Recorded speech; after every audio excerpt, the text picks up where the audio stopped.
CM Siddaramaiah ವಿರುದ್ಧದ MUDA site ಹಗರಣ ಪ್ರಕರಣಕ್ಕೆ ಸಂಬಂಧಪಟ್ಟ ಹಾಗೆ ಇವತ್ತು ಮೂಡಾ ಬಿ ರಿಪೋರ್ಟ್ ಭವಿಷ್ಯದ ಬಗ್ಗೆ ನಿರ್ಧಾರ ಆಗುತ್ತೆ. ಸಿಎಂ ಸಿದ್ದರಾಮಯ್ಯ ವಿರುದ್ಧದ ಮೂಡಾ ಸೈಟ್ ಹಗರಣ ಪ್ರಕರಣಕ್ಕೆ ಸಂಬಂಧಪಟ್ಟ ಹಾಗೆ ಇವತ್ತು ಮೂಡಾ ಬಿ ರಿಪೋರ್ಟ್ ಭವಿಷ್ಯದ ಬಗ್ಗೆ ನಿರ್ಧಾರ ಆಗುತ್ತೆ. ಬಿ ರಿಪೋರ್ಟ್ ಕುರಿತಾಗಿ ತೀರ್ಪನ್ನ ನೀಡಲಿದೆ ನ್ಯಾಯಾಲಯ.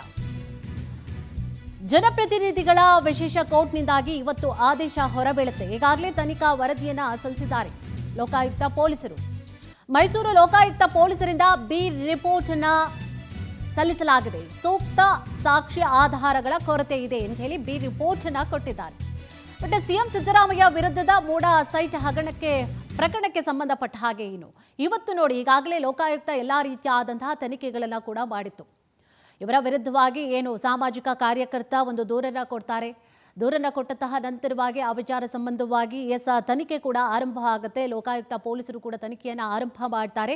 ಜೊತೆಗೆ ಯಾರೆಲ್ಲ ಹೆಸರುಗಳು ಕೂಡ ಕೇಳಿ ಬಂದಿತ್ತು ಮೂಡಾ 14 ಸೈಟ್ ವಿಚಾರ ಸಂಬಂಧವಾಗಿ, ವಿಜಯನಗರ ವಿಚಾರಕ್ಕೆ ಸಂಬಂಧಪಟ್ಟ ಹಾಗೆ ಸೈಟ್ಗಳ ವಿಚಾರ ಸಂಬಂಧವಾಗಿ ಆ ಟೈಮ್ನಲ್ಲಿ ಇದ್ದಂತಹ ಅಧಿಕಾರಿಗಳನ್ನ ಕೂಡ ಲೋಕಾಯುಕ್ತ ಅಧಿಕಾರಿಗಳು ಕರೆಸಿ ನೋಟಿಸನ್ನು ಕೊಟ್ಟು ತನಿಖೆಯನ್ನು ಕೂಡ ಮಾಡಿರ್ತಾರೆ, ವಿಚಾರಣೆಯನ್ನು ನಡೆಸ್ತಾ ಇರ್ತಾರೆ. ಜೊತೆಗೆ ಸಿದ್ದರಾಮಯ್ಯ ಅವರ ಪತ್ನಿಯನ್ನು ಕೂಡ ಒಳಗೊಂಡಂತೆ ಬಾಮೈದಾ ಇರಬಹುದು, ಮಲ್ಲಿಕಾರ್ಜುನ, ದೇವರಾಜು ಎಲ್ಲರೂ ಕೂಡ ಕರೆಸಿ ಪ್ರಕರಣದಲ್ಲಿ ಆರೋಪ ಅಂತ ಹೇಳಿ ಯಾರ ವಿರುದ್ಧವಾಗಿ ಎಲ್ಲ ಮಾಡಲಾಗಿತ್ತು ಎಲ್ಲರನ್ನೂ ಕೂಡ ಕರೆಸಿದ್ರು. ಜೊತೆಗೆ ಆ ಸಂದರ್ಭದಲ್ಲಿ ಯಾರೆಲ್ಲ ಅಧಿಕಾರಿಗಳು ಕಾರ್ಯವನ್ನ ನಿರ್ವಹಿಸ್ತಾ ಇದ್ರು ಆ ಎಲ್ಲ ಅಧಿಕಾರಿಗಳನ್ನು ಕೂಡ ಆ ಸಂದರ್ಭದಲ್ಲಿ ಕರೆಸಿ ವಿಚಾರಣೆಯನ್ನ ನಡೆಸಿ ತನಿಖೆಯನ್ನ ಮಾಡಿದ್ರು. ಈ ಸಂಬಂಧವಾಗಿ ಲೋಕಾಯುಕ್ತ ಕೂಡ ಬಿ ರಿಪೋರ್ಟ್ ಅನ್ನ ಸಲ್ಲಿಸಿತ್ತು.